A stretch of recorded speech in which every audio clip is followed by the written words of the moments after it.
The St. Louis Blues defeat Connor Bedard and the Chicago Blackhawks in a really exciting game, which included some good luck from the St. Louis Blues dads. Okay, what exactly went on with this game?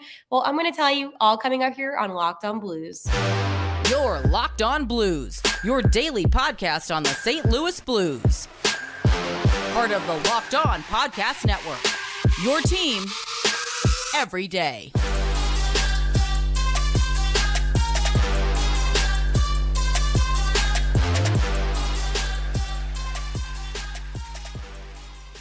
And welcome back to Locked On Blues. I am your host of Locked On Blues, Haley Taylor Simon, talking to you about all things St. Louis Blues. I have to tell you, before I begin today's episode and what I'm going to talk about, I really enjoy doing these lives. I think it's a really fun way for you and I to interact with each other as the podcast is going on. And it's a little bit of a more fun, personal experience, considering I cannot stop and redo this. So a little bit more pressure, but I have loved it. And it's been a lot of fun. On today's episode of Locked On Blues, I'm going to be talking about the Blues' fathers bringing some good luck this past weekend. Are the Blues just an average team? And looking ahead, Central Division breakdown. I do this about every single Monday. I break down the Central Division, see how the other teams are doing and where the Blues kind of line up with them. So this will be a fun-filled episode today on Locked On Blues. I do want to let you know that today's episode is brought to you by Sleeper. Download the Sleeper app and use promo code LOCKEDONNHL to get up to $100 match on your first deposit. Terms and conditions apply. See Sleeper's terms of use for details. Okay, St. Louis. This weekend's game against the Blackhawks was definitely much needed for the Blues. And besides being able to see Panger again, which was always good to see and hear his voice, I do miss him truly, and I hate that he's with the Blackhawks. I know that he played there, and I get it, but it just kind of feels like a dig still. It was a really good hockey game between these two teams. The Chicago Blackhawks are a really interesting team because they're a team I think that a lot of people expected more out of this season. And to no surprise, they haven't been performing as well. And what exactly do I mean by that? What I mean by that is this. The Blackhawks, they do have talent. They're missing, obviously, some players, which I will talk about. And I think that they're just in a more rebuilding stage than the Blues in a sense. So I do think that the Chicago Blackhawks are going to be one of those teams that's a little bit more challenging. So that's how I feel about them. But I want to talk most importantly about this game and why it was so significant for the St. Louis Blues. The fathers of the players were able to travel with the team this past weekend to Chicago, and I absolutely love this. I think the content was phenomenal. Kyle Krug, Torrey Krug's father, took his job as being an admin very seriously on the social media.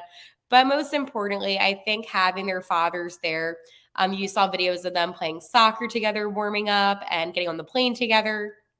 I think that there is a sense of spark that came out of these players. And what I mean by that is this. Sometimes hockey, it can be a little bit isolating in a sense from these players. They're away from their hometowns. They don't really have family where they're at. I mean, you can have, significant others and things like that. But I'm saying like their parents, a lot of them don't play where they grew up. So I think having their fathers and having family that definitely, I think, ignited them to play a really good hockey game. And I will credit the fathers on this hockey game. I will say that them being there, I think, is the reason why the Blues were successful and were able to capitalize and win. So this was a 4-2 win against the Chicago Blackhawks. And I just need to say this. Whenever I talk about a player, good, bad, whatever, they always end up doing something phenomenal that I end up talking about on this podcast. And the one player that I really was focusing on, especially these past couple of weeks, was Jake Neighbors. I think Jake Neighbors is so underrated.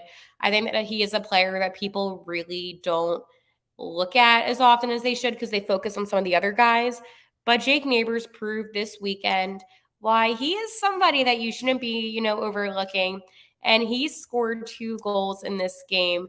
And it honestly was so nice to see Neighbors being able to really just excel. And I am happy for him.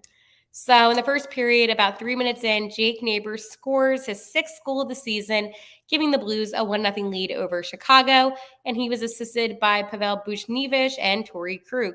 I know, Torrey Krug, whoa! Haley, what's going on with Torrey Krug? Okay, he is on a little bit of a hot streak with his assists, which I will get into. About 2 minutes after Neighbors' goal, Kevin Hayes gets his 4th goal of the season, and that was assisted by Jordan Kyrou and Brandon Saad. And this was Saad's 6th assist of the season, and the Blues then went up and led 2-0. This is all in the first period, by the way. So Chicago's able to get a goal about 15 minutes in, and it was scored by Ryan Donato. And now the Blues' lead was cut in half. But no worries, because our boy Pavel Buchnevich was able to get a power play goal assisted by Robert Thomas, because it's always RT's season, his 13th assist of the season, actually. And Torrey Krug getting his 8th assist of the season, which I have to tell you, I did not expect from my boy Torrey Krug to be popping off like this, but he has played much better hockey. So I am happy to see that for him. Second period, there was no goals scored, but it was a little bit of a chippy second period, and the tension was high between these two teams. In the third period, Jake Neighbors gets his 7th goal of the season, giving the Blues a 4-1 lead, and that was assisted by Pavel Buchnevich getting his 8th assist, and Robert Thomas then getting his 14th assist. Unbelievable. Unfortunately, with about a minute left, the Blackhawks were able to score, but the final result of the game was a 4-2 St. Louis Blues win. All we do is win, win, win. No, but they had a great game at United Center. And another thing I wanted to mention, Buch's goal in the first period, that was a power play goal. And the Blues have been improving on their power play, especially in the past week or so. I think it's something that they still need to figure out. It's not, their power play isn't great, but it's not awful. They have been improving. So it was good to just, get back out there and see that. And Benner had a really good game in net. I know the other game against the Coyotes, he ended up getting pulled. And it's one of those things where I think that you need to trust your guys. And Binnington said after the game, mindset was just to do anything I can do to stop the puck. No think and just play hard. And this is what I love about Jordan Binnington, especially this season. As I mentioned, last season, he was a little bit more, emotional. I know I didn't talk to you on this podcast last season, but obviously being a Blues fan, I'm still watching all the games. He was a little bit of a hothead. He let his emotions take over him. And it's not a diss on Benner, because I do think that he does play with such passion, but it is something that I noticed that this season he's really been able to control himself. And I think that's a stage of maturity. And I jokingly said that, I think with all of his life changes in his personal life and just, growing up, that this would result to him being a more mature and focused hockey player, which we are seeing in net from Binnington. So I think that he had a really good game, and it was a much needed game for him, because goalies can only do so much for so long in senses of playing not so good games before they kind of get a little bit too much in their heads. So another game that I didn't talk about, because I wanted to talk about that win from the Blackhawks, and I kind of avoided this, was the Blues' 8-3 loss to the Nashville Predators. I purposely did not talk about this game first because it was an ugly game. Philip Forsberg obviously is a player that I'm not a fan of, and the Preds are not that great of a team, so I was a little surprised, but they have been playing better. Yeah, it was not a good game. And I did mention that not Robert Thomas. He did score, but Jake Neighbors has been playing better and he's been scoring. This was another game that he scored in, but it wasn't a good game. And it was hard to watch. Here's the thing. You can only do so much when you're down dramatically. Okay. At one point, the Predators had a 6-1 lead over the Blues, and it just got ugly. Things like that happen. The Blues, their biggest struggle, I still will say this, is the defense, which is why it is super important for the Blues to recoup, refocus. You just had a really good win against the Blackhawks Tomorrow night, you're playing the Minnesota Wild, and the Minnesota Wild are not doing great this season with 5 wins, 10 losses, and 4 overtime losses, accumulating 14 points. I think that, and I will talk about this more in tomorrow's game day preview video, but I do think the Blues have a good chance about defeating the Wild.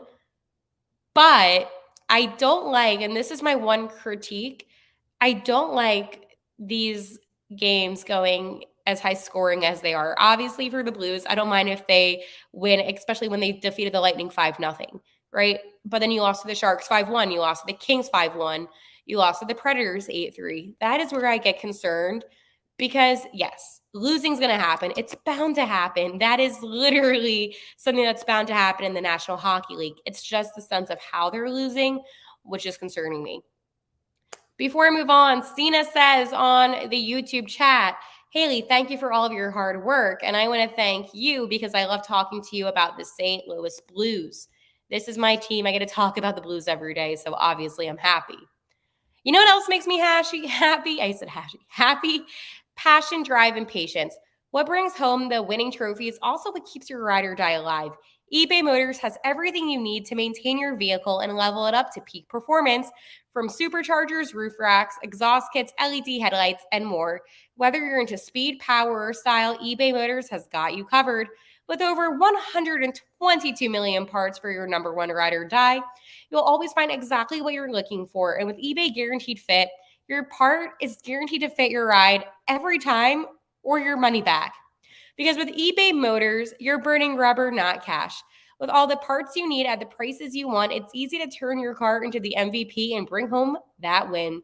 Keep your ride or die alive at ebaymotors.com. Eligible items only. Exclusions apply. eBay Guaranteed Fit only. Available to U.S. customers. I am so excited for this segment coming up. And what I mean by segment is this chunk of time I'm going to focus on this one specific thing. Are the Blues just an average team? I like to ask you on Twitter at Locked On Blues different questions because sometimes I'll look at the St. Louis Blues. I'm like, okay, maybe they're a little bit below average. Maybe they're just like a little bit above average. But I had an epiphany. Big word. Whoa, epiphany. Yes, I had an epiphany. And I think that the St. Louis Blues, okay, you're going to call me crazy, are just an average team. Just average. Nothing more, nothing less. So I took it, as I said, among to Twitter at Locked On Blues, which is called right now Locked On Shen because of Shenner. But I asked you, do you think the Blues are better than average? I like how I replied to my own tweet on my personal account and said, yeah, just average, to be honest. So Brad said they are average, but after last season and with a few offseason roster changes, that will be a win. Their current play, despite drastically inconsistent, they have a shot at 90 points. Good point, Brad. Josh says, shout out Josh, by the way, is a great listener to the podcast on Twitter. No, I think they are average. The inconsistent play is killing their potential. I agree. This is a team, and I talk about this a lot with the Blues, that they are so inconsistent. You never know what you're going to get out of them. Like, for instance, I could say the Blues are going to defeat the Wild tomorrow night, but that may not happen. It might happen. I don't know. And that's what's hard about this team is they're very unpredictable and not in a good way. Alex said, I think they're exactly average. Tim says, just average, but it's not great to be just average in the NHL. You should be tanking for picks or doing above average to get decently far in the playoffs. At least for the Blues, the drafting has been pretty good. And the drafting has been pretty good. My boy Dvorsky will be coming over soon. I know everyone's like, Haley, all you do is talk about Dvorsky. Yes, because that was the guy that I wanted for the St. Louis Blues, but I didn't think they were going to get him, and then they got him. So I was really happy about that. I also wanted Zach Benson, and he had a really great game in Buffalo. And I'm like, oh, I wanted him so badly, and the Blues could have got him, but you know what? It's fine. Not really. Vegas Blues fan said, no, they are average at best and lucky to be where they are, especially with their power play. Exactly. I think Jerry is all of us. He says some days yes, some days no. Ross says when they play the Hawks, yes. Yeah. Rex said it best. Goaltending is above average, but they seem to be below average on defense. Ding, ding, ding. And Jaden says the same thing, not with this defense. And Benji says, yes. Whoa, that was a lot. Blues fans everywhere have something to say about this team because it is a very confusing team. It is a very complex team. It is a team where, Benner might be killing it in net, but then the defense, which isn't Benner's fault, will just not show up. I have to say, I think Torrey Krug has been playing a much better game. Better. Not great, but better, which is an improvement for Torrey. I really want this team to be successful, okay? Sometimes it's just a little bit difficult. I don't know if I've ever really talked much about my boy Scotty P, Scott Perunovich. And the reason why I don't think I've talked much about him is because I haven't really noticed much from him this season. He is 25, and I was going to say that's old, and then I realized I'm only 24, so I need to not be as, it's his second season, though. And this season, he only has 2 assists. I think with defense, I tend not to look at the points as much and to see how they played and what their impact is on ice. And I just haven't seen anything. And that to me is a little bit upsetting. I mean, you look at a guy, even like Justin Folk. I love Justin Folk. Huge fan of him. Him and Scotty P, by the way, are both from Minnesota. That's like a really random fact that I know. But he's had 10 assists this season, and he's been really playing well. And that's why I like Justin Folk a lot, is because he is somebody that truly does put his all in. But even if you look at Marco Scandella, nothing crazy either. And it's funny, like Tyler Tucker, I'm a big Tyler Tucker fan. And, he's somebody that might need some more time, which, I get. But then you have, Colton and Paraku. I want to see more. He's playing well. It's not that he isn't, but I want more. Like, I'm just so hungry for more. And when it comes to this defense, especially, I'm a little greedy. While individually they could be playing better, I want more. Is that so bad of me? So that is something that I think that we can all agree on, is that the St. Louis Blues defense needs to just do more. They need to work on the penalty kill more. They need to just do more in every way possible. If you're watching right now, let me know your thoughts. Give a comment in the comment section. Let me know what you're thinking. What is it with this Blues defense that drives you the most crazy? Mine is the lack of speed and not doing more. That's all. And more, it goes for everything. It means for spatial awareness. It means for being more aggressive. It means literally just defending. Like, they need to do more. So let me know your thoughts, and I would love to hear it. I always love hearing your thoughts. A new NHL season brings all sorts of possibilities. Robert Thomas could score 50 goals, and the St. Louis Blues, they could hoist the Stanley Cup. And you could win big by playing daily fantasy hockey on Sleeper, the official daily fantasy app of the Locked On NHL Network. Sleeper is our number one choice for daily fantasy sports, and especially daily fantasy hockey. Because with Sleeper, you can win 100 times your cash in daily fantasy hockey contests. And this is where players like Jordan Binghamton, Robert Thomas, Torrey Krug, since I'm being positive about him, they could win you some money because of what they do on the ice. And exactly how can they win me money with what they do on the ice? Well, with Sleeper, you can win things like goals, assists, saves, plus minus, and so much more in a given game. Now, if you want to go crazy to win a $100 time bet on Sleeper, you need to correctly predict the outcome of 8 player stats. You heard me, Blues fans. You can win 100 times your money playing daily fantasy hockey with Sleeper. So start paying attention and nail your picks so you can start winning big. Use promo code LOCKEDONNHL and you'll get up to $100 match on your first deposit. Terms and conditions apply. That's code LOCKEDONNHL. See Sleeper's term of use for details and locational availability. All right. This is my favorite Monday segment because this is where I look ahead and I talk to you about the Central Division and we talk. You and I talk. We talk about what is going on in the Central. How are our friends in the West looking?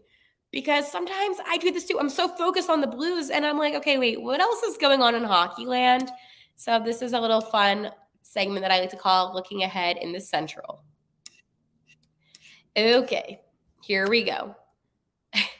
With 28 points, the Colorado Avalanche, they still lead the Central. Trailing the Avalanche with 26 points is the Dallas Stars, and tied with the Stars is the Winnipeg Jets. The St. Louis Blues are in fourth place with 23 points. In fifth place, it is the Nashville Predators with 20. Also tied with Nashville is the Coyotes with 20 points. In seventh, you have the Minnesota Wild with 14 points. And then finally, in last place, you have the Chicago Blackhawks. The Colorado Avalanche right now are on a 3-game win streak.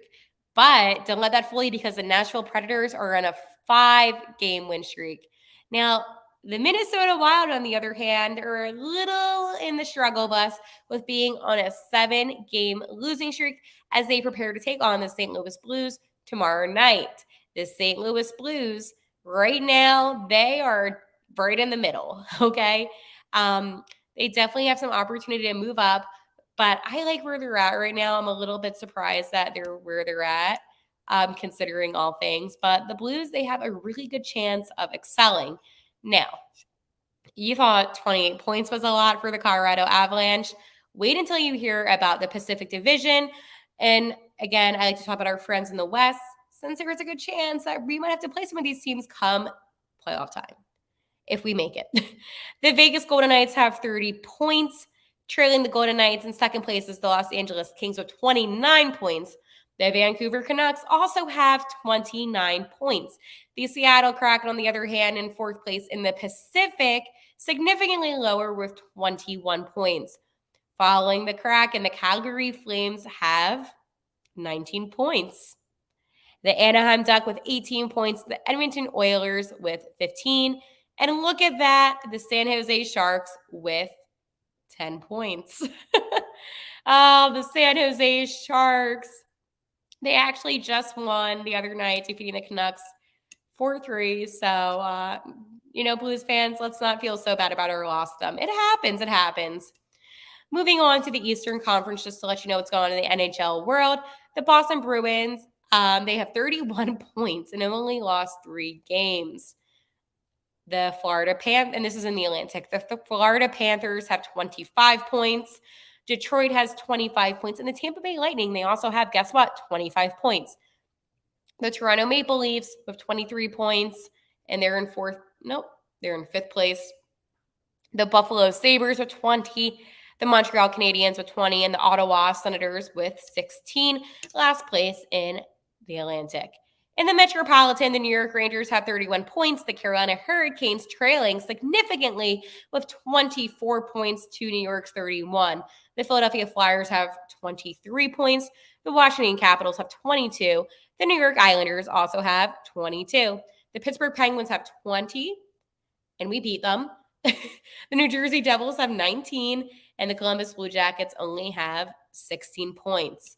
So, looking at the entire NHL, what is my thoughts? Because the St. Louis Blues have 23 points.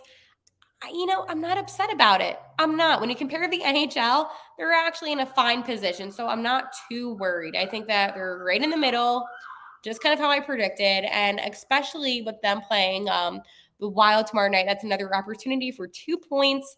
And if the Blues get to, I'm doing math here, if they get to 25 points, while they still won't move up at all due to the fact that the Winnipeg Jets have 26, they will be at least closer, and every point counts in this league. All right, today's episode was fun. I love going live. I hope to do this more often, but like always, I will talk to you tomorrow. And again, here in the Locked On Podcast Network, it is your team every day. And like always, let's go Blues.